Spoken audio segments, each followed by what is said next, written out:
Fala aí, pessoal do segundo ano, como é que estão vocês, gente? Espero que estejam bem, conseguindo cada semana aí fazer as suas atividades certinho. Bem, gente, nós estamos indo aí a nossa semana 1 do ciclo 2 do quarto bimestre e queremos dar continuidade aos nossos estudos aí sobre regimes totalitários. Hoje vamos falar então sobre o nazismo, a formação e desenvolvimento do pensamento nazista na Alemanha. Para isso eu quero compartilhar com vocês o material que a gente elaborou aí com carinho para a nossa aula de hoje com vocês. Vamos falar um pouquinho então a respeito do nazismo.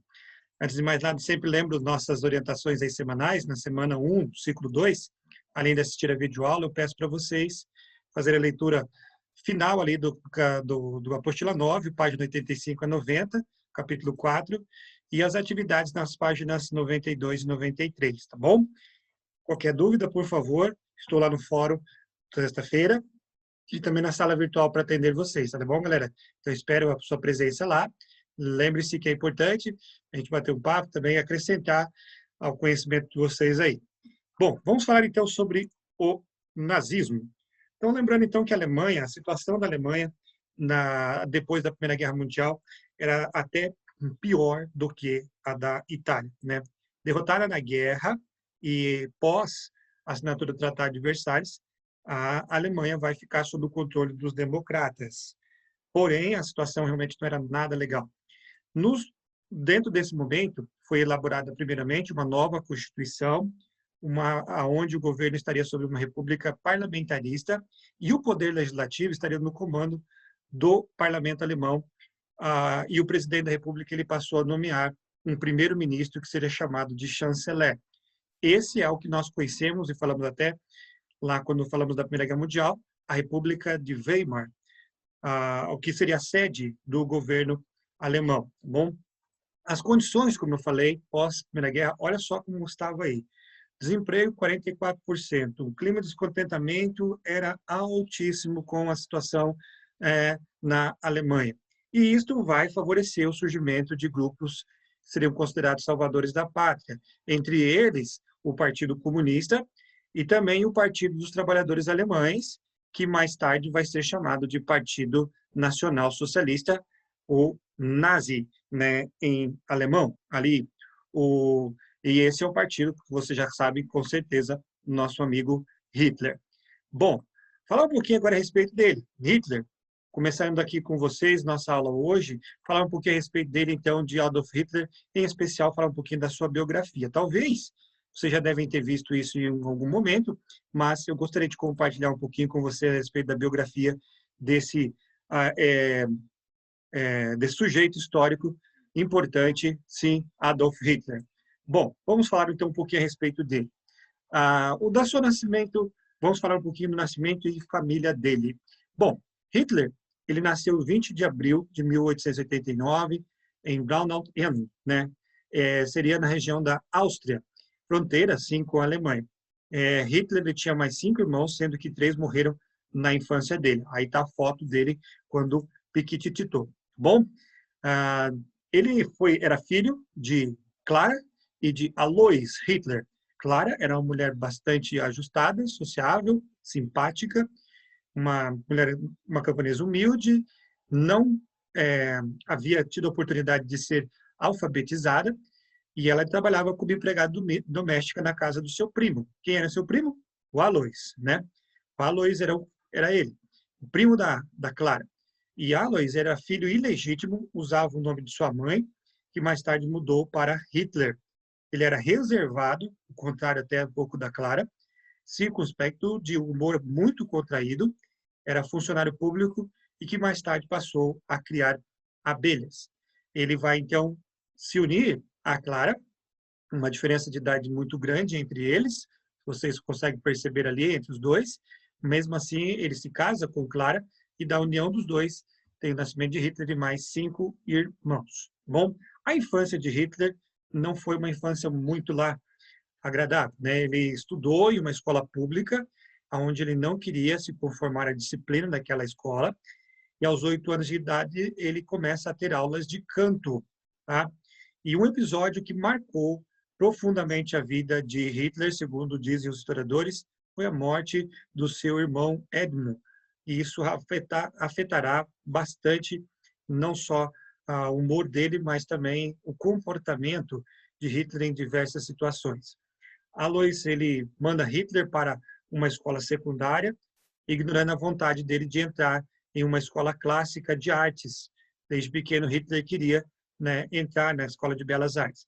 Após a morte do seu pai, a mãe dele permitiu que ele abandonasse os estudos e só em 1905 é que ele vai terminar definitivamente a escola. Aqui você vê a imagem lá e mais detalhada aqui, bem em cima de mim aqui, o nosso amigo Hitler. Durante a sua juventude, nós vamos falar um pouquinho agora aqui dele, Hitler, desde de sempre, né, ele tinha o desejo realmente de estudar artes. Quando sua mãe faleceu, em 1907, de câncer, e Hitler ele não tinha dinheiro nenhum, e aí ele acabou vivendo em abrigos. Então que ele começa a ter diversos trabalhos como pintor, vendedor de aquarelas, entre outras coisas. Ele entrou, então, para a vida, ele tentou entrar, então, para a Escola de Belas Artes, mas o rejeitaram. Dizem que foram 3 tentativas de Hitler, ele acabou rejeitado em entrar nessa Escola de Belas Artes. Desses produtos dele, alguns dos mais conhecidos aí, nós temos aqui, dos quadros feitos por Hitler, é este aqui, né? Entre outros. Como você vê também, esse daqui é uma outra pintura de Adolf Hitler. Então, não conheço muito artes, né? Mas aparentemente as obras de arte dele eram mais ou menos até boas, mas infelizmente não foi aceito, né, dentro da Escola de Belas Artes. Dizem que também essa foi uma das outras grandes decepções de Adolf Hitler. Em Viena, a situação não era das melhores. Ele, como eu havia falado para vocês, ele passa a viver pequenos trabalhos e tudo mais, e uma vida boêmia praticamente. Ele vai encontrar ali muitas situações que vão realmente influenciar bastante no desenvolvimento do seu caráter. Preconceito, nacionalismo, o pan-germanismo estava no auge, né? O antissemitismo também, ele começa a ouvir a respeito disso, o anti-eslavismo, o anticatolicismo e também a teoria do darwinismo social, onde existiria, né, nações ou culturas mais desenvolvidas ou evoluídas do que outras. E Hitler vai ser altamente influenciado por diversas destas questões. Então, que em 1913, o Hitler ele deixa Viena para fugir do alistamento do exército austro-húngaro. Ele não desejava se alistar ao exército austro-húngaro. Tá bom? Galera, é o seguinte. Agora vamos falar sobre a carreira dele. Hitler, em relação à sua carreira, na Primeira Guerra Mundial, quando ela se eclode, Hitler ele vai se alistar, não como soldado do Império Austro-Húngaro, mas sim do Império Alemão. Ele vai para a Alemanha e ele se transforma, então, em soldado alemão. Ele é um mensageiro da frente ocidental ali na França, Bélgica, e isso até envolvia, certamente, algumas vezes, uma exposição ao inimigo. Aí você vê o Adolf Hitler aqui nessa imagem, essa foto, já como soldado da Primeira Guerra Mundial, e ele acabou, dentro da Primeira Guerra Mundial, sendo temporariamente cegado por gás mostarda em uma situação, e em outra também parece que ele acabou sendo ferido por estilhaço de uma granada. Bom, então Hitler ele teve uma atuação dentro da Primeira Guerra Mundial. Acabando a Primeira Guerra Mundial, ele vai voltar e vai se envolver com movimentos operários. Hitler agora entra e, de fato, justamente nesses movimentos operários. E em 1919, ele entra para a DAP como infiltrado influenciador. Isso é um órgão que procurava melhores condições de vida para os trabalhadores, né? E com a capacidade dele que ele tinha de oratória, ele vai entrar no Partido Nazista, na qual ele criou, então, a sua suástica. Você percebe aqui, através dessas imagens, que Hitler ele tinha esse poder influenciador através da oratória, por gestos, elevação da voz, entre outras coisas. Hitler ele tentava, certamente, atrair a atenção dos seus ouvintes, e ao que tudo indica, realmente que parece, ele realmente era muito bom nessa arte da oratória. Na formação do Partido Nazista, ele se torna rapidamente um dos líderes do Partido Nazista. E em 1923, eles tentam, então, um golpe, o chamado golpe, né, da cervejaria, o Putsch de Munique. Mas o golpe ele é delatado e ele acaba sendo preso juntamente com diversos outros membros do Partido Nazista. Ele sai da cadeia, mas com o texto pronto, já praticamente, do livro que foi a sua obra, o Minha Luta, o Mein Kampf, né? Onde é considerada a Bíblia do nazismo, defendiam diversos princípios, como com destaque para o arianismo e também o antissemitismo. Deixa bem claro ali que as ideias arianas e também antissemitas. Bom, as raízes do nazismo, então, gente, onde começa praticamente essas raízes assim nesse contexto? Como os fascistas, os nazistas também vão se aproveitar das incertezas que foram criadas desse contexto de pós-Primeira Guerra Mundial, né? Então, a ideia do nazismo, como também o fascismo, era desejar voltar às glórias do passado, só que do caso alemão.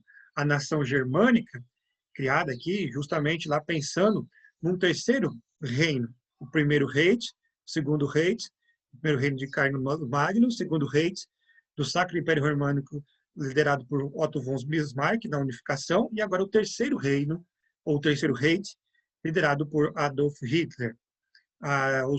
As ideias nazistas estão baseadas também na raça ariana, que, segundo eles, isso nunca foi comprovado de forma alguma, era um povo indo-europeu e que teria migrado para a Europa e formado o que nós conhecemos pela raça germânica. Esse povo indo-europeu teria um desenvolvimento de uma raça talvez original, que segundo ele é originária, né? E, infelizmente, segundo também os alemães, isso acabou sendo manchado, em especial pelos judeus. E isso seria uma das principais razões da perseguição aos judeus, o antissemitismo. Essa perseguição seria justamente por causa disso. Então, Hitler e seus comandados criaram essa ideologia, e essa ideologia começou a ser aceita dentro da Europa, em especial na Alemanha. A simbologia nazista ganha grande força, especialmente motivada pela propaganda nazista. É muito importante isso aqui, gente. Na simbologia nazista, nós temos algumas simbologias interessantes. Nós temos a suástica, que indica pureza racial, né? Bem conhecida de vocês aqui. A cruz de ferro, que nós encontramos aqui atrás, vem aqui, um mérito e honra, vem justamente da época das cruzadas, quando soldados, antigos soldados germânicos, do Sacro Império Romano Germânico, também lutaram nas antigas cruzadas. A SS, esse símbolo aqui, são das tropas de proteção de Hitler, que a qual chamada até da tropa de elite de proteção de Adolf Hitler, a qual só pertenciam aqueles que tinham um trunfo, né, um triunfo militar, exerceram um triunfo militar e que realizaram diversos atos heróicos. Tá bom? A águia, a grandeza das conquistas, foi símbolo do Império Romano, símbolo do Império Romano Germânico, e agora novamente quer ser colocado como símbolo aqui do Império Nazista, né, do Império da Alemanha. E a caveira de prata, aqui embaixo no cap aqui, era o dever do ariano de viver em nome do coletivo, como nós falamos que era costume dos regimes totalitaristas, enfatizando o coletivo em detrimento do individual. Quando o Hitler entra no poder, quando o nazismo ele vai realmente chegar ao poder? Hitler ele chega ao poder em 1933. Apoiado pela alta burguesia, ele vai assumir o cargo de chanceler. Nós vimos lá na Constituição, já depois da Primeira Guerra Mundial, esse chanceler, que é um primeiro-ministro, foi convidado pelo Paul von Hindenburg.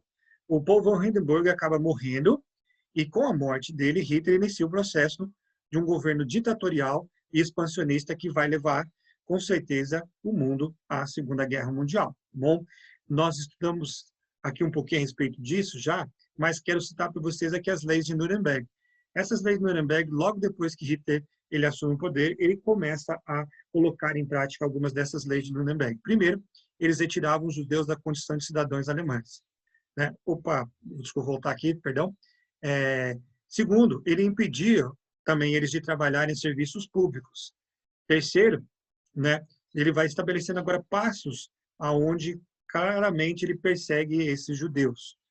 A identificação deles, o boicote às suas lojas e propriedades judias, a criação dos guetos e os campos de concentração. Aqui você percebe a identificação deles, em primeiro lugar, com o símbolo, esse símbolo aqui, há uma identificação, tá vendo? Né? Aí depois o boicote às lojas judaicas, quando você percebe, perdão, gente, aqui, passagem, nós temos o boicote aqui, aonde eles anotam, picham, escrevem claramente e fazem um boicote a essas lojas e propriedades judaicas. Criam-se os guetos, e nesses guetos, né, estão ali os judeus, são separados, que são bairros fora são chamados, né, bairros da periferia, e não tinha nenhuma, vamos dizer assim, não haviam sido feitas ainda melhorias nesses bairros, eram bairros muito sem infraestrutura nenhuma, surgiu a palavra agora aqui, né? E eles acabam, então, sendo colocados nesses lugares, nesses guetos. E, por último, né, o último passo nesse tempo aqui de perseguição seria os campos de concentração, que com a entrada da Alemanha na Segunda Guerra Mundial, muitos desses campos de concentração estavam gerando cada vez mais recursos, e a falta de recursos devido à participação na Segunda Guerra Mundial leva também à criação dos campos de extermínio, a morte em massa de diversas pessoas, entre eles judeus, comunistas, testemunhas de Jeová, ciganos, entre outros aí. Bom, gente? Bom, para Hitler, ele tinha um ideal, um povo, um império, um líder. Essa era a ideia dele, né? Interessante que nós podemos aqui citar aqui a frase do nosso amigo Augusto Cury: aqueles que não se lembram do passado estão fadados a repeti-lo. É importante a gente pensar um pouquinho a respeito desses regimes totalitários e ver realmente que, infelizmente, eles ocasionaram males muito grandes à humanidade, mas que marcaram a humanidade e que esperamos não voltem mais, tá bom? Então, aí estão as nossas referências bibliográficas e qualquer coisa, gente, eu estou por aqui. Se precisarem de mim, boa semana de estudos para vocês.